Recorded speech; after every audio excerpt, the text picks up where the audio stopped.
मित्रों, मैं doctor TP Tripathi, vastu एवं ज्योतिष आचार्य, मछली शहर, जौनपुर, यूपी, इंडिया से आपसे बात कर रहा हूँ। गीता पर मैंने प्रथम अध्याय और द्वितीय अध्याय के 2 एपिसोड का फल दिया है। गीता हमारे धर्म की अद्भुत ग्रंथ है, जो स्वयं भगवान कृष्ण द्वारा अर्जुन को बताई गई है। पद्म पुराण में गीता के हर अध्याय का अलग अलग फल बताया गया है। उसी सिलसिले में मैं आपको गीता के हर अध्याय का पाठ करने का क्या फल मिलता है वो आपको बता रहा हूँ। 2 अध्याय तक मैं बता चुका हूँ। तीसरे अध्याय में और ये जो लक्ष्मी जी पूछती गई हैं और भगवान विष्णु बताते गए हैं कि हर अध्याय के क्या क्या फल हैं। तीसरे अध्याय के बारे में पूछती हैं। वो कहते हैं, प्रिय, जनस्थान में एक जन नामक ब्राह्मण था जो कौशिक वंश में उत्पन्न हुआ था। उसने अपना जातीय धर्म छोड़कर बनिए की वृत्ति में मन लगाया। उसे पराई स्त्रियों के साथ व्यभिचार करने का व्यसन पड़ गया। वह सदा जुआ खेलता था, शराब पीता था और शिकार खेलता था, जीवों की हिंसा किया करता था। इसी प्रकार उसका समय बीतता गया। धन नष्ट हो जाने पर वह व्यापार के लिए बहुत दूर उत्तर दिशा में चला गया।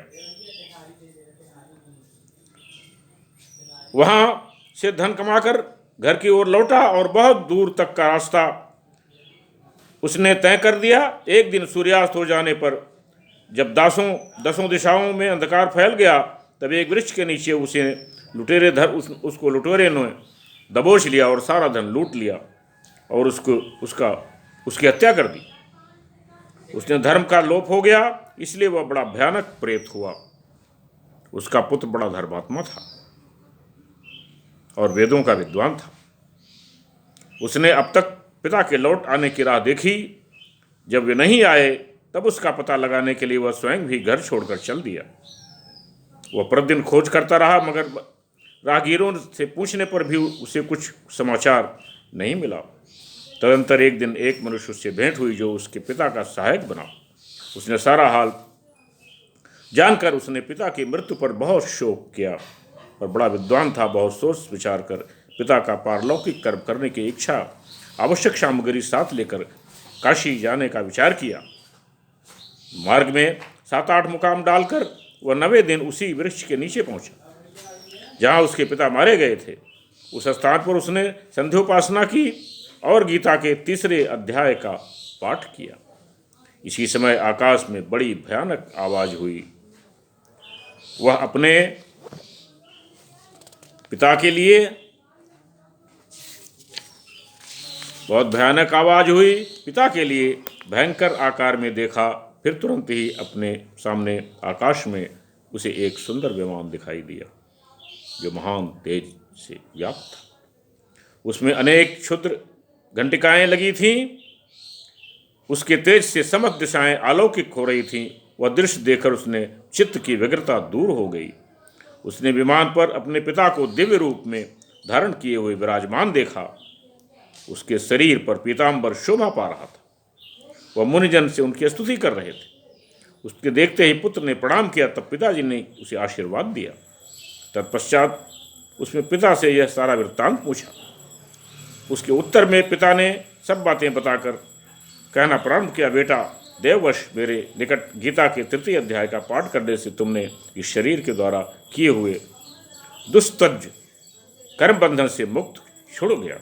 अतः जब घर लौट कर जाओ, क्योंकि इसके लिए तुम काशी जा रहे थे, वह प्रयोजन इस समय 3 अध्याय के पाठ से सिद्ध हो गया। पिता के यों कहने पर पुत्र ने पूछा, तात, मेरे हित का उपदेश दीजिए तथा और कोई कार्य जो मेरे लिए करने योग्य हो बताइए। तब पिता ने उससे कहा, तुम यही कार्य फिर करना मैंने जो कर्म किया वही मेरे भाई ने भी किया, वह मेरे घोर नरक में पड़ा है, उसका भी तुम उद्धार करना तथा मेरे कुल के और भी जितने लोग नरक में पड़े हैं उनका भी उद्धार करना। अर्थात गीता का तृतीय अध्याय का पाठ करने से आपके तमाम पाप नष्ट हो जाएंगे, आप सीधे देवलोक में जाएंगे और आपके सारे जिन लोगों का, किसी भी व्यक्ति का अपने परिवार में अगर आपको लगता है कि कहीं उन्होंने कुछ पाप किया है तो उनकी मृत्यु के बाद आप इवन अगर जीवित भी हैं वो अगर तृतीय अध्याय का पाठ करते हैं तो सारे पापों से भगवान मुक्ति दे देंगे। गीता में भगवान ने अर्जुन से कहा ही है कि सर्वधर्मान् परित्यज्य मामेकं शरणं व्रज अहम त्वाम सर्व पापेभ्यो मोक्षयिष्यामि। और अंत में कहा माँ शुचः, इसमें सोचने की बात नहीं है, गारंटी देता हूँ तुम सारे धर्मों को छोड़ दो, मेरी शरण में आ जाओ, मैं तुम्हारे समस्त पापों से मुक्त कर दूंगा। ये भगवान की वाणी है। भगवान ने स्वयं गीता में अर्जुन से कहा है, ये क्षमता की बात है, ये गर्व की बात नहीं है। आप ईश्वर के शरण में चले जाओ, पाप से मुक्त हो जाओगे। आप पाप करने की करोगे ही नहीं। आप जो ईश्वरत्व को प्राप्त हो जाते हैं वो जन कल्याण करते हैं, मानव कल्याण करते हैं, सृष्टि के लिए कल्याण करते हैं, सृष्टि के लिए काम करते हैं। इसीलिए आप गीता के हर अध्याय के अलग अलग फल हैं। आप गीता का कोई भी अध्याय पढ़ो, आपका अच्छा होगा, आपका जीवन सुंदर होगा, आपके परिवार में कल्याण होगा, आपकी उन्नति होगी, आपकी तरक्की होगी, आप आगे बढ़ोगे। गीता का हर अध्याय अद्भुत है। गीता कई इंडियन इंस्टीट्यूट ऑफ मैनेजमेंट में पढ़ाई भी जाती है कि कैसे आप मुश्किलों में डटे रहोगे, भागोगे तो नहीं। जैसे भगवान कृष्ण ने अर्जुन से कहा तुम डटे रहो, मैं तुम्हारे पीछे हूँ, उसी तरह से अगर आप किसी मुश्किल में डटे रहते हो तो ईश्वर आपके पीछे है, आपका हर काम सिद्ध होगा। लेकिन आप भागो नहीं।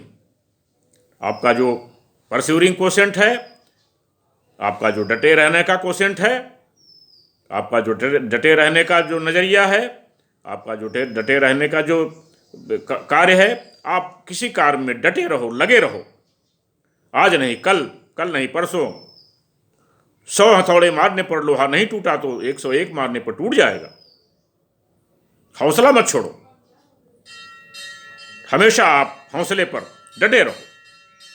तो गीता हमें डटे रहना सिखाती है, हमको अपने रिजल्ट को प्राप्त करना सिखाती है, मछली की आंख ही देखना सिखाती है।